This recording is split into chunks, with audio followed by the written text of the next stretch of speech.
Bismillahirrahmanirrahim. Going to start with the interactive station of medicine OSPI कह रही 14-year-old boy had diagnosed and treated educatedly for acute rheumatic fever. अब उसके बाबा को परेशानी है कि क्या क्या बीमारी है, कैसे काउंसिल करेंगे हम इनको। सबसे पहले हमने इनको काउंसिल करना है कि इनिशियल एपिसोड कैसे प्रिवेंट की जा सकती थी या मजीद कैसे प्रिवेंट कर सकते हैं इनिशियल एपिसोड। गला खराब हुआ है स्ट्रेप्टोकोकल फ्रेंजाइटिस की वजह से, उसके लिए अर्ली ट्रीटमेंट लेना चाहिए। नंबर 1 चांसेस क्या है रिकरेंस के। रिकरेंस के चांसेस ये हैं कि अगर उसको कार्डाइटिस हुआ बच्चे को इनिशियल एपिसोड में, तो 20% चांसेस है कि उसको सेकंड एपिसोड 5 ईयर के अंदर अंदर हो सकती है।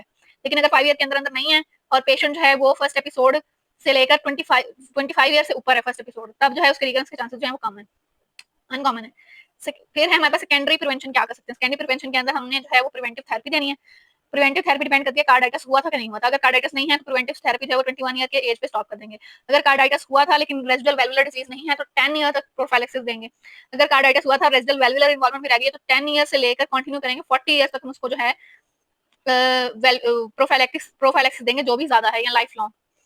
अब प्रोफाइलैक्सिस देनी क्या है, benzathine penicillin G 1 to 2 million unit intramuscular every 4 week. हर चौथे हफ्ते उसको बेंजोथीन पेनिसिलिन जी के 1.2 मिलियन यूनिट्स लगेंगे। और अगर वो पेनिसिलिन से एलर्जिक है तो उसको एरिथ्रोमाइसिन लगेगी ट्वाइस ओरली, ट्वाइस डेली लगेगी, नहीं खाएगा वो।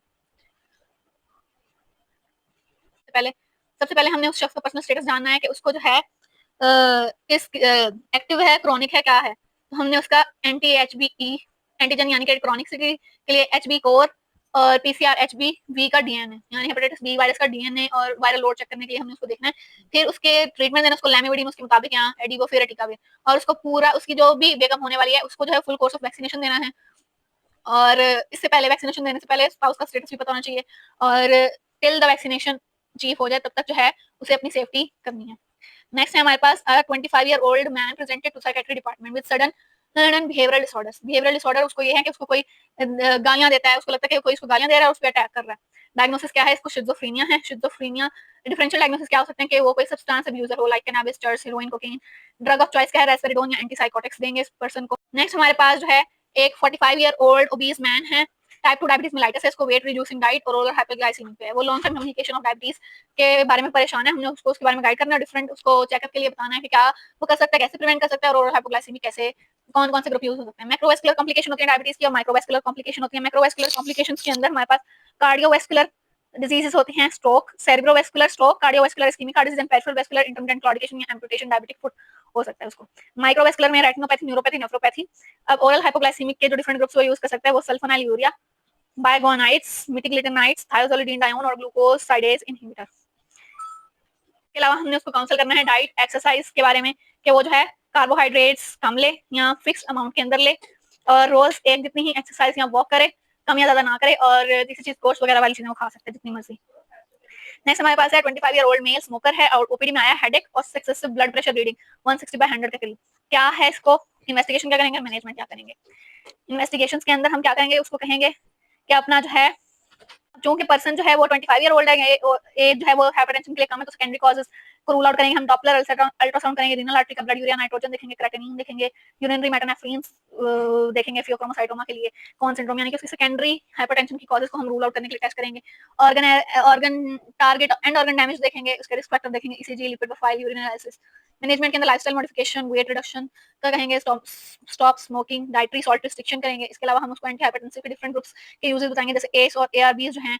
अगर उसको बायलेटरल रीनल आर्टरी स्टेनोसिस है उसके अलावा जो है वो सबके अंदर जो है वो एस और एआरबी से शुरू कर सकता है। नेक्स्ट हमारे पास है 18-year-old female presented in emergency with 3 month history of weight loss, now presented with acute abdominal pain, vomiting. On examination she appears unwell, dehydrated, feeble pulse, BP this, hyperventilating. अब ये सब चीजें जो हैं क्या इंडिकेट करती हैं, ब्लड शुगर लेवल उसका है 385। पेशेंट जो है वो 18-year-old है, वेट लॉस है उसको 3 month से हिस्ट्री, मतलब ये कि उसको डायबिटीज है टाइप 1, जिसके वजह से वो डायबिटिक कीटोएसिडोसिस के अंदर गई हुई है इस टाइम और एसिडोटिक ब्रीथिंग कर रही है। टेस्ट क्या कराएंगे, एबीजीज कराएंगे, यूरिन फॉर कीटोन कराएंगे, इलेक्ट्रोलाइट्स कराएंगे। आगे उसको ट्रीट कैसे करेंगे, रिहाइड्रेट करेंगे, उसको नॉर्मल सलाइन देंगे और इसका single white treatment regular insulin देंगे उसको वाया इंफ्यूजन, ताकि उसका जो है हाइपरग्लाइसीमिया कंट्रोल हो। उसके बाद हम सीरम इलेक्ट्रोलाइट्स को करेक्ट करेंगे, एसिडोसिस को करेक्ट करेंगे और आईवी एंटीबायोटिक्स देंगे।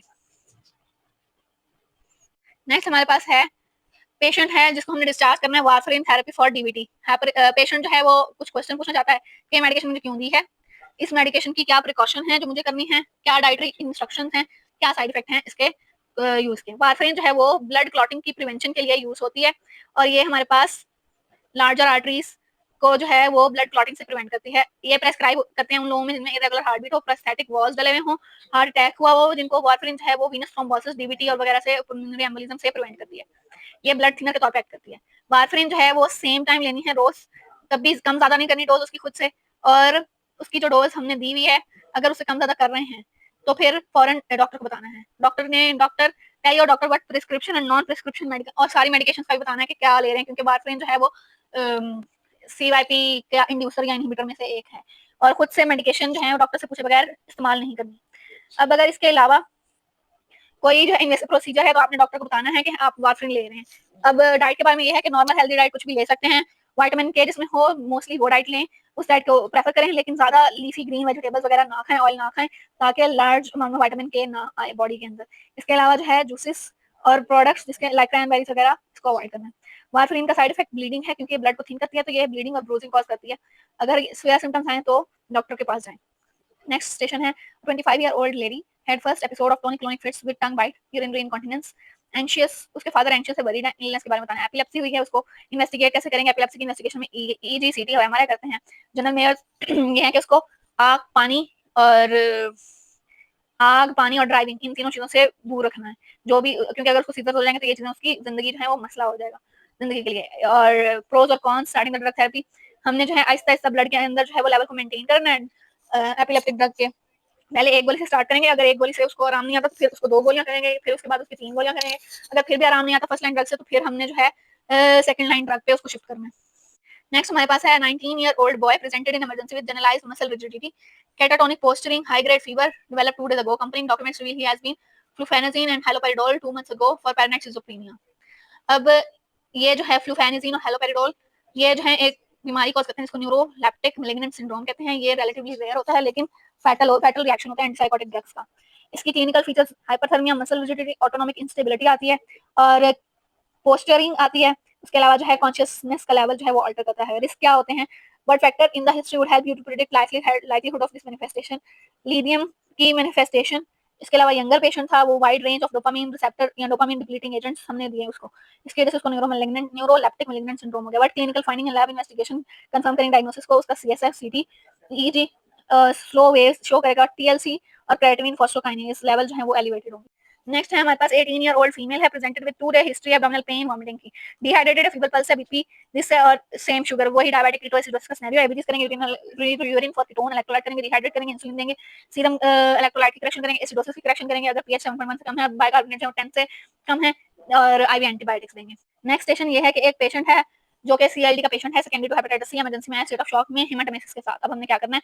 सबसे पहले हमने उसकी IV line 2 IV line maintain करनी है, एयरवे ब्रीथिंग सर्कुलेशन देखनी है, एंजियो पास करनी है, प्लाज्मा एक्सपेंडर लगाने हैं, ब्लड ट्रांसफ्यूजन, फिर टर्लीप्रेसिन देना है ताकि उसको, वेसोप्रेसिन है ये इसको ब्लड को कंट्रोल करेगा, ऑक्ट्रोटाइड इन्फ्यूजन देना है, मैप्रोजोल देना है, endoscopic emergency endoscopy with band ligation, जो कि उसकी वेरिसेल ब्लीड हो रही है तो वो रुक जाए, यहाँ स्क्लेरोथेरेपी। उसके बाद सैंक्स टेकन ट्यूब, अगर एंडोस्कोपी जो है वो अनसक्सेसफुल है तो सैंक्स टेकन ट्यूब।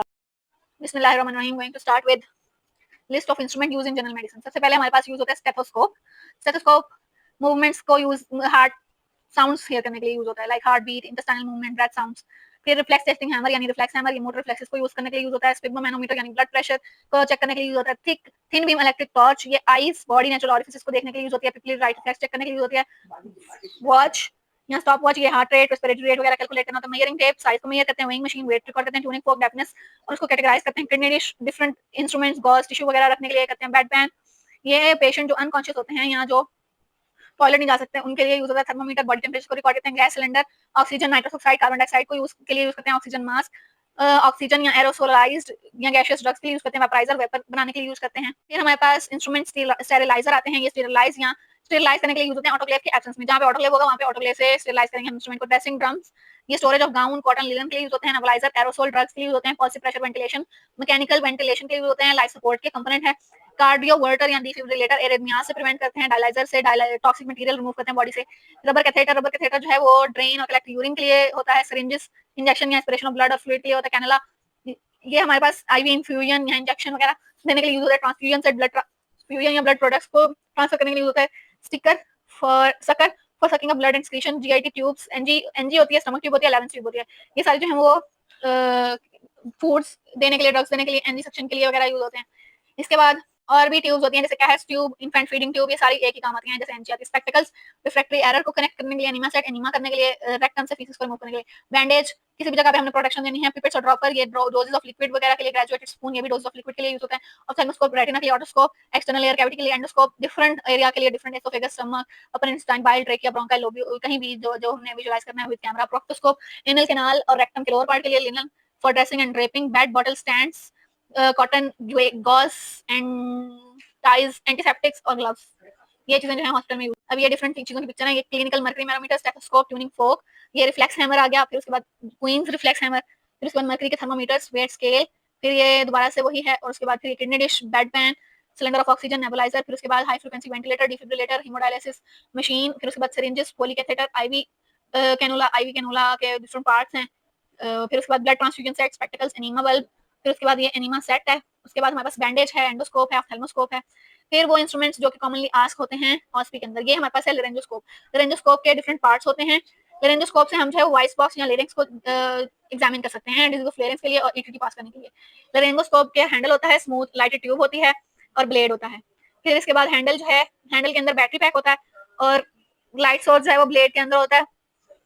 अब प्रोसीजर क्या है कि डॉक्टर जो है वो ब्लेड को अपर पेशेंट के एयरवे के अंदर इंसर्ट करता है और लाइट से जो है वो लेरिंग्स और ग्लॉटस जो है वो बताते हैं कि वोकल कॉर्ड कहाँ पे, फिर जो है इस तरह से ईटीटी और सारी चीजें विजुअलाइज होती हैं और ईटीटी पास करते हैं। नेक्स्ट है हमारे पास इसकी इंडिकेशन क्या है, इंडिकेशन इसकी ये है कि हमने इंट्यूबेट करना है पेशेंट को, ईटीटी डालनी है, उसके अंदर यूज हो सकता है मैकेनिकल वेंटिलेशन देनी है, या voice problem such as breathing, voice hoarse voice वगैरह देखने के लिए कि वोकल कॉर्ड में कोई मसला तो नहीं है, थ्रोट और एयर पेन के कॉजेज को देखने के लिए, उसके अलावा स्वेलिंग प्रॉब्लम को देखने के लिए हम देख सकते हैं, और इसके अलावा स्टिक्चर या इंजरी वगैरह। कॉन्ट्राइंडिकेशन इसकी कोई खास नहीं है, कॉन्ट्राइंडिकेटेड उन पेशेंट के लिए जो रिक्वायर करते हैं मैकेनिकल वेंटिलेशन और इंट्यूबेशन। उसके बाद कॉम्प्लिकेशन, कॉम्प्लिकेशन ये है कि इससे लेरिंगोस्कोप की वजह से थ्रोट में इंजरी हो सकती है, उसके अलावा जो है एब्सेस, अल्सरेशन, स्कारिंग वगैरह हो सकती है। फिर ये हमारे पास डिफरेंट तरह की ईटीटी दिखाई हुई है, कफ डीटीटी और नॉन कफ डीटीटी। एंडोट्रेकियल ट्यूब क्या है, एंडोट्रेकियल ट्यूब जो है वो एंडोट्रेकियल इंटुबेशन प्रोसीजर, इसके अंदर एक ट्यूब जो है वो इंसर्ट होकर माउथ से ट्रेकिया के अंदर, और बिफोर सर्जरी ये हमारे पास डीप सेडेशन में पेशेंट को ले जाने के लिए एनेस्थीसिया देने के लिए होती है। ये ट्यूब जो है फ्लेक्सिबल प्लास्टिक ट्यूब होती है और ट्रेकिया के अंदर ये स्लिप होती है, इसलिए इसको एंडोट्रेकियल कहते हैं। लेरेंगोस्कोप की हेल्प से इसको पास किया जाता है। उसमें क्या होता है कि पेशेंट जो है डॉक्टर लेरेंगोस्कोप पास करते हैं, लेरेंगोस्कोप से ऊपर पोर्शन ऑफ ट्रेकिया देखते हैं वोकल कॉर्ड से नीचे, फिर हमारे पास लेरेंगोस्कोप जो है वो होल्ड करते हैं, टंग साइड पे करते हैं, ट्रेकिया को विजुअलाइज करते हैं, इंसर्ट करते हैं ट्यूब को, फिर प्रॉपर विजुअलाइजेशन के अंदर फिर प्रेशर जो है वो अप्लाई करते हैं एडम्स एप्पल वाली जगह पे, यानी थायराइड कार्टिलेज वाली जगह पे, उससे जो है हमारे पास एस्पिरेशन नहीं होती स्टमक कंटेंट की और प्रॉपर विजुअलाइजेशन होती है। ईटीटी, ईटीटी का पर्पस क्या है, ईटीटी का पर्पस ये है कि ये अपर एयरवे को ओपन पैसेज बना देती है और इससे जो है वो एयर फ्रीली पास हो जाएगी, लंग्स की वेंटिलेशन में हेल्प होगी और सर्जरी के अंदर एनेस्थीसिया के अंदर हेल्प हो सकती है। इसके अलावा वेंटिलेटर अगर अटैच करना तब भी हम ईटीटी डालेंगे। इसके बाद हमारे पास what are the complication, complication इसके अंदर हो सकती हैं डिफरेंट तरह की, एसोफेगस डैमेज हो जाए, एडिक्वेट रेस्पिरेशन जो है वो ना हो, ब्रेन डैमेज, कार्डियक अरेस्ट और डेथ भी हो सकती है इसके अंदर, क्योंकि इसके अंदर जो है वो देते हैं एनेस्थीसिया देते हैं प्रोपोफॉल उसकी वजह से, और निमोथोरेक्स हो सकता है अगर कोई इंजरी हो जाए, सॉफ्ट टिश्यू टीथ डैमेज हो सकता है और soft tissues vocal cord damage. इसके बाद हमारे पास ये जो इंस्ट्रूमेंट है ये लंबर पंक्चर की नीडल है। लंबर पंक्चर जो है वो डायग्नोस्टिक भी हो सकता है, थेरेप्यूटिक भी हो सकता है। सीएसएफ निकालेंगे हम इससे, माइक्रोबायोलॉजी, बायोकेमिकल या साइटोलॉजिकल स्कैन के लिए इसकी डायग्नोस्टिक वैल्यू क्या है सीएसएफ लंबर पंक्चर की, मेनिंजियल इरिटेशन, मेनिंजाइटिस देखने के लिए कर सकते हैं, fever with disturbed consciousness, unexplained coma, GB syndrome, caustic neuroma, multiple sclerosis, transformation, myelography, इन चीजों के अंदर जो है हम लंबर पंक्चर करके देखेंगे कि क्या डिजीज है। थेरेप्यूटिक में स्पाइनल एनेस्थीसिया, इंट्राथिकल मेथोट्रेक्सेट वगैरह देना हो। कंट्राइंडिकेशन क्या है, जब आईसीएफ बड़ा होगा, पेप्टिडिमा, लोकल सेप्सिस, हाइपरटेंशन हो, ब्लीडिंग डिसऑर्डर हो। कॉम्प्लिकेशन क्या हो सकती है, इन्फेक्शन हो सकती है, टॉन्सिलर हर्निएशन, जो ट्रांसटेंटोरियल जो टेंटोरियम सेरिबेला होता है ना उसकी हर्निएशन हो सकती है हाई प्रेशर की वजह से, और लो प्रेशर हेडेक हो सकती है। इसके बाद ये एक पिक्चर है जो कि एनजी ट्यूब की है। एनजी ट्यूब से हम क्या करते हैं, स्टमक की डीकंप्रेशन, स्मॉल बाउल की मेडिकेशन एडमिनिस्टर कर सकते हैं, एंट्रल न्यूट्रिशन दे सकते हैं, गैस्ट्रिक लवाज कर सकते हैं। इसकी कंट्राइंडिकेशन क्या है, कंट्राइंडिकेशन ये है कि एनजी ट्यूब जो है वो कंट्राइंडिकेटेड है स्कल फ्रैक्चर के अंदर, फेशियल फ्रैक्चर के अंदर, स्पेशली नोज अगर फ्रैक्चर है, ऑब्स्ट्रक्टेड एसोफेगस है, एसोफेजियल वेरिसेस है, एयरवे ऑब्स्ट्रक्टेड है।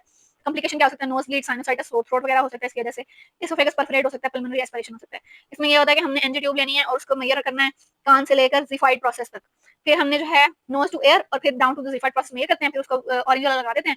जिन लोगों ने किया उनको पता होगा कि मैं क्या कह रही हूँ। फिर उसके बाद हमारे पास जो है हम लिग्नोकेन लगाते हैं या ज़ाइलोकेन लगाते हैं पूरी ट्यूब के ऊपर और नोस्ट्रिल के ऊपर, 30 सेकंड का वेट देंगे। उसके बाद हम जो है इंसर्ट करना शुरू होंगे सेप्टल वॉल के साथ एनजी ट्यूब, और नोज से एंटर होते हुए फिर पेशेंट की गर्दन जो है वो हम फ्लेक्स कराएंगे, चीक जो है वो चेस्ट बोन को टच हो रही हो या स्टर्नम को टच हो रही हो, फिर हम पेशेंट को कहेंगे घूंट भरो, उस घूंट भरते भरते वो जो है एनजी ट्यूब स्टमक में चल जाएगी। फिर उसकी प्लेसमेंट चेक करेंगे by injecting air through syringe, और स्टमक पे वो हाथ रख के भी चेक कर सकते हैं और स्टेथोस्कोप रख के। फिर इसके बाद हमारे पास ये है फोलिस कैथेटर। फोलिस कैथेटर जो है फ्लेक्सिबल ट्यूब है, इसको हमने जब भी कोई अनकॉन्शियस पेशेंट आया है या यूरिनरी इनकॉन्टिनेंस, यूरिनरी रिटेंशन वाले पेशेंट हैं, यूरिनरी टेंशन वाले पेशेंट, इनकॉन्टिनेंस वाले नहीं, उन पेशेंट्स के अंदर हमने ये डालना है। इसके डिफरेंट पार्ट्स हैं। ये हमारे पास बलून पोर्ट है, ये हमारे पास जो है यूरिन ड्रेनेज पोर्ट है, ये ब्लैडर के लिए ओपनिंग है, और यहाँ पे जो है ना एक बलून सा होता है वो है। अब इसमें हम क्या करते हैं कि एक साइड से हम पैकेट को ओपन करते हैं और दूसरी साइड से भी करते हैं। इस वाली जगह पे हम जो है वो यूरिन बैग अटैच कर देते हैं, इस वाली साइड पे हम लिग्नोकेन लगाते हैं और यूरेथ्रा पे भी हम पार्ट करके वहाँ पे लिग्नोकेन लगाते हैं। उसके बाद जो है 30 सेकंड का वेट करने के बाद जो है 30 सेकंड का वेट करने के बाद हम जो है इसको इंजेक्ट करेंगे, इंसर्ट करेंगे। फिर उसके बाद हम इस वाली जगह से ना इंजेक्शन 10 सीसी नॉर्मल सलाइन का इंजेक्शन लेंगे, जिससे बलून इन्फ्लेट कर जाएगा और ये ब्लैडर के अंदर स्टक कर जाएगा फोलिस कैथेटर। इसकी इंडिकेशन क्या, urinary retention, unconscious patient bowel surgery, urogynaecological procedure, urinary incontinence, transurethral resection of prostate के बाद कर सकते हैं हमने इरिगेशन के लिए pelvic fracture, bed bound patient, neurogenic bladder, bladder outlet obstruction वाले पेशेंट के अंदर, हिमोफीलिया के अंदर। इसमें क्या है कंट्राइंडिकेशन, यूरेथ्रल ट्रॉमा हो जिसके अंदर यहाँ हाई रेडिंग प्रोस्टेट हो। कॉम्प्लिकेशन क्या हो सकती है, गलत जगह पे जा सकता है फोलिस कैथेटर। इसके अलावा हमारे पास इन्फ्लेट प्रॉपर इन्फ्लेट उस जगह पे ना हो कि गलत इन्फ्लेट गलत जगह पे कर दें तब डैमेज हो सकता है। उसके अलावा यूरिन जो है वो यूरेथ्रा में ब्लीडिंग हो सकती है, यूरिन फ्लो ब्लॉक हो सकता है। फोलिस कैथेटर को फिर डिस्कार्ड करना, न्यू रिप्लेस करना है। उसके अलावा यूरिन बैग में आने से रुक सकता है क्योंकि करेक्ट पोजीशनिंग बैग और कैथेटर की होनी चाहिए। इसके अलावा यूरिन जो है वो बलून इन्फ्लेट नहीं करेगा, हो सकता है वो यूरेथ्रा में इस वजह से इन्फ्लेट ना करे, बलून जो है वो ब्रेक हो जाए जब कैथेटर इंसर्ट हो, यहाँ फिर हमारे पास इन्फेक्शन हो जाए, मोस्ट प्रोबेबली यही होता है, यूटीआई इन्फेक्शन हो सकती है। बलून जो है वो फोलिस ब्लैडर तक गया नहीं और बलून को इन्फ्लेट करेंगे तो ब्लीडिंग और डैमेज हो जाएगा, रप्चर हो जाएगा यूरेथ्रा और डिफेक्टिव कैथेटर हो सकता है। इसके लिए क्या क्या चीजें चाहिए, sterile glove, drapes, cleaning solution, cotton swab, forceps, sterile, folic catheter, syringe, lubricant, collection bag. फिर हमारे पास ये true cut needle, biopsy needle है, ये सिरोसिस के लिए हम यूज मतलब सिरोसिस देखने के लिए, लिवर को ट्रू कट बायोप्सी, हेपेटाइटिस के लिए, हेपेटोमेगाली के लिए हेमेटोसिरोसिस, लिवर डिजीज। कंट्राइंडिकेशन इसकी ग्रोसिसाइटिस है, अनकोऑपरेटिव पेशेंट है, thrombocytopenia, hepatocellular carcinoma, severe COPD. फिर इसके बाद हमारे पास इंसुलिन सिरिंज है, इंसुलिन सिरिंज की ये कैप है, ये नीडल है, ये प्लंजर है और ये हमारे पास बैरल है। Cap, needle, plunger, barrel. Insulin syringe किस लिए देंगे, इंसुलिन सिरिंज हम इंसुलिन के लिए, हेपरिन के लिए और आईवी इंसुलिन। इंसुलिन कैसे एडमिनिस्टर होगी, इंसुलिन के लिए हम इंसुलिन लेंगे, साइड को क्लीन करेंगे, स्किन का फोल्ड बनाएंगे और परपेंडिकुलर यानी 90 डिग्री पे स्किन में इंजेक्शन लगाएंगे। इसके बाद ये फीडिंग सिरिंज है, फीडिंग के लिए यूज होती है, मेडिसिन के लिए, कंटेंट एस्पिरेशन के लिए, फ्लशिंग कैथेटर के लिए और ड्रेन यूरिन के लिए। फिर ये हमारे पास वही इंसुलिन वाली पिक्चर है, ये हम कर चुके हैं पहले। सेकंड इंजेक्शन हमारे पास लासिक्स यानी फ्रोसमाइड है, ये भी हमने किया है। लासिक्स कहाँ यूज होगा, heart failure, renal failure, nephrotic syndrome, cirrhosis with large ascites. इस जब डाययूरेटिक होगा तो फिर इसके अंदर इलेक्ट्रोलाइट कम हो जाएंगे, बॉडी के अंदर वॉल्यूम कम हो जाएगा, हाइपरक्लोरीमिक एल्कलोसिस हो जाएगा, हाइपरग्लाइसीमिया हो जाएगा। इसके बाद अमाइनोफाइलिन ब्रोंकोडायलेटर है, ये एम्प्यूल्स में आता है, ये हम कंसंट्रेट डालेंगे तो स्वेयर एस्मा और एयरवे ऑब्स्ट्रक्शन के अंदर देंगे। इसका साइड इफेक्ट क्या है, tachycardia, palpitation, arrhythmias, nausea, vomiting, conversion. Atropine जो है एंटीकोलिनर्जिक ड्रग है, ये हमारे पास ड्राइंग स्क्रीशंस के अंदर मतलब ओपी पॉइजनिंग के अंदर देते हैं, हम साइनस ब्रैडिकार्डिया के अंदर देते हैं। इसका साइड इफेक्ट क्या है, dry mouth, loss of accommodation यानी प्यूपिल डायलेट कर जाते हैं, इंट्राओकुलर प्रेशर बढ़ जाता है, यूरिनरी रिटेंशन, कॉन्स्टिपेशन होती है। ये एड्रेनालिन जो है वो सिम्पैथोमिमेटिक ड्रग है अल्फा बीटा रिसेप्टर्स के लिए, ये जो है कार्डियक अरेस्ट में दी जाती है, एक्यूट एनाफिलेक्सिस में और local anaesthesia to prolong its effect. Side effect क्या है, anxiety, tremor, tachycardia, headache, arrhythmia, cerebral haemorrhage. Next drug हमारे पास ज़ाइलोकेन है, ज़ाइलोकेन लोकल एनेस्थीसिया के लिए यूज होती है, वेंट्रिकुलर एक्टोपिक के लिए, वेंट्रिकुलर टैकीकार्डिया के लिए। कॉन्ट्राइंडिकेशन इसकी क्या है, हाइपोवोलेमिया और complete heart block. Side effects क्या हैं, इससे हाइपरटेंशन होगी, cardiac arrest, bradycardia, agitation, convulsion. फिर हमारे पास स्टीरॉइड्स हैं, स्टीरॉइड्स का भी हम पढ़ चुके हैं कहाँ पे यूज होते हैं और कहाँ पे जो है वो सोलोकॉर्टिव, हाइड्रोकोर्टिसोन है, डेकाड्रॉन, डेक्सामेथासोन। सोलोकॉर्टिव, हाइड्रोकोर्टिसोन ये हम डिफरेंट तरह के डिजीजेस के अंदर देते हैं जो कि हम पहले भी पढ़ चुके हैं और इसके साइड इफेक्ट्स क्या होते हैं वो भी हम पढ़ चुके हैं, A B C D E R C. Next है हमारा मॉर्फिन की इंडिकेशन, मॉर्फिन नार्कोटिक एनाल्जेसिक के स्वेयर पेन एनमा के अंदर देते हैं, टर्मिनल पेन जैसे कैंसर के पेन होते हैं उनके अंदर देते हैं, पेरी ऑपरेटिव एनाल्जेसिया के तौर पर देते हैं, एक्यूट पल्मोनरी एडिमा के अंदर दे सकते हैं। साइड इफेक्ट इसके nausea, vomiting, constipation, drowsiness, respiratory depression है। Contraindication head injury, intracranial pressure है। जेंटामाइसिन ये अमाइनोग्लाइकोसाइड एंटीबायोटिक है, ये बैक्टीरियल इंफेक्शन को ट्रीट करने के लिए देते हैं, mostly gram negative bacteria, Neisseria, gonorrhoea, Neisseria meningitis. फिर हेपरिन भी हम पढ़ चुके हैं कि एंस्टाइम, एफिब, डीवीटी, कैबेज के अंदर देते हैं, ECMO, extra corporeal life support के लिए देते हैं, हेमोफिल्ट्रेशन। फिर हमारे पास कॉन्ट्राइंडिकेशन थ्रोम्बोसाइटोपेनिया कराती है, ये हेपरिन इंड्यूस्ड थ्रोम्बोसाइटोपेनिया और ब्लीडिंग डायलिसिस। उसके बाद हमारे पास ये इसका एंटीडोट क्या है, प्रोटामिन सल्फेट। फिर हिमासिल भी हम पढ़ चुके हैं कि आईवी कोलॉइड है, ये हम जो है जिसके अंदर वॉल्यूम कम होता है ना तो हम वॉल्यूम इंट्रावेस्कुलर वॉल्यूम मेंटेन करने के लिए देते हैं। तो ब्यूटामिन ये भी हम पढ़ चुके हैं, सिम्पैथोमिमेटिक ड्रग है, हार्ट फेलियर या कार्डियोजेनिक शॉक के अंदर देते हैं। बीटा 1 रिसेप्टर्स को ये स्टिमुलेट करती है सिम्पैथेटिक नर्वस सिस्टम, ये हम जो है reversible heart failure, congestive heart failure और इस्कीमिक हार्ट डिजीज के अंदर देते हैं। इसके adverse effect hypertension, angina, arrhythmias, tachycardia. फिर हमारे पास ज़ोमिक या ज़ोल्मिट्रिप्टन जो है एसएसआरआई है, serotonin receptor agonist, SSRI serotonin receptor agonist यानी ट्रिप्टन है, ये हम माइग्रेन के अंदर देते हैं और क्लस्टर हेडेक के अंदर देते हैं। इसके बाद हमारे पास है फेनिटोइन जो है वो एंटी एपिलेप्टिक ड्रग है जो कि इसके अलावा एक एपिलेप्सी में देते हैं, इसको ट्राइजेमिनल न्यूरैल्जिया में देते हैं। फिर इसकी different megaloblastic anaemia, cleft lip, crash वगैरह के अंदर देते हैं। निस्टैग्मस सेडेशन, सेरेब्रल अटैक, इसके साइड इफेक्ट क्या है? निस्टैग्मस सेडेशन, सेरेब्रल अटैक्सिया वगैरह, मेगालोब्लास्टिक एनीमिया। कंट्राइंडिकेशन हाइपरसेंसिटिविटी है, atenolol, atenolol beta 1 receptor agonist है, ये बीटा ब्लॉकर है, एंटागनिस्ट, एंटागनिस्ट बीटा ब्लॉकर है। बीटा ब्लॉकर जो कार्डियोवास्कुलर डिजीज में हार्ट रेट को कंट्रोल करने के लिए देते हैं। Hypertension, angina, acute MI, सुप्रावेंटिकुलर tachycardia, alcohol withdrawal के सिम्पटम्स के अंदर देते हैं। ब्रैडीकार्डिया कॉज कर सकती है ये कंट्राइंडिकेशन में, और कार्डियोजेनिक शॉक या प्रिंसिपल एंजाइना। साइड इफेक्ट्स इसके indigestion, constipation, orthostatic hypotension, depression, confusion, hair loss, impotence वगैरह हो सकते हैं। डाइजॉक्सिन, डाइजॉक्सिन भी हम पढ़ चुके हैं, ये एफिब और एट्रियल फ्लटर के अंदर देते हैं। डिजॉक्सिन जो है वो पॉइजनिंग भी कर सकती है अगर एक्सेसिव डोज में चली जाए। इसके सिम्टम में हाइपरसैलिवेशन, फटीग, नोजिया, वोमिटिंग वगैरह आता है। ट्रीटमेंट डाइजॉक्सिन जो है वो डाइजॉक्सिन इम्यून फैब जो है इसकी डाइजॉक्सिन की टॉक्सिसिटी को यानी डिजीबाइंड डिजॉक्सिन की टॉक्सिसिटी को टॉलरेट करने के लिए दिया जाता है। इसके बाद हमारा एक इंटरफेक्टिव स्टेशन है बीएलएस प्रोटोकॉल का। बीएलएस प्रोटोकॉल के अंदर हमारे पास क्या है कि हमने एबीसी या CAB, chest compression, airway, breathing maintain करनी है। हाई क्वालिटी सीआर पे सबसे पहले हमने सीन सिक्योर करना है, हमने चेक द रिस्पॉन्सिवनेस, पेशेंट को हिला के देखना है और उसको बुलाना है कि आप मेरी बात सुन रहे हैं, आपका नाम क्या है। फिर उसके बाद हमने जो है और एईडी को, इमरजेंसी को कॉल कर देना है, 112 को कॉल कर देना है। फिर उसकी कैरोटिड पे हाथ रखना है, उसकी एयरवे ठीक करनी है, उसकी पल्स पे हाथ रखना है और उसकी देखना है कि चेस्ट मूव करिए कि नहीं करी। फिर हमने उसकी चेस्ट कंप्रेशन स्टार्ट कर देनी है और 100 पर मिनट की रेट पे हमने उसको कंप्रेस करना है एटलीस्ट 2 इंचेस एडल्ट्स में और 5 सेंटीमीटर 2 इंचेस एडल्ट्स में और 1.5 इंचेस यानी 4 सेंटीमीटर जो है वो चिल्ड्रंस के अंदर होना चाहिए। चेस्ट को रिकॉइल करने का टाइम देना है, मिनिमम इंटरप्शन करनी है और इफेक्टिव ब्रेथ्स देने हैं। Excessive ventilation avoid, excessive ventilation नहीं देनी। 13:2 की रेशो में हमने उसको सांस देना। जब इसमें क्या है कि हमने चेक करना है अनरिस्पॉन्सिव है पेशेंट, ब्रीदिंग नहीं है और कोई नहीं है, गैस्पिंग है या कोई ब्रीदिंग नहीं है। एडी को बुलाना है, उसकी पल्स चेक करनी है 10 सेकंड के अंदर अंदर। अगर पल्स है तो हमने उसको ब्रीदिंग चेक करनी है 5 सेकंड के अंदर और वरना 30 कंप्रेशन 2 ब्रेथ के साइकिल देने शुरू करने हैं और हमने चेक करना है। फिर जब एडी आ जाएगा तो हमने चेक करना है रिदम शॉकेबल है या नॉन शॉकेबल है। अगर शॉकेबल है तो हमने एक शॉक देना है और रिज्यूम करना है सीपीआर इमीडिएटली। अगर नॉन शॉकेबल है तो हमने 2 मिनट तक जो है वो सीपीआर करने के बाद फिर हमने जो है कंटिन्यू करना है जब तक पेशेंट रिवर्ट नहीं। फिर ऐसे ही हमने जो है पेशेंट को अगला अगला बंदा चेंज कर लेना है। अगर पल्स या ब्रीदिंग आ जाती है तो फिर हमने उसको लेफ्ट लेटरल कर देना। That's all from my side.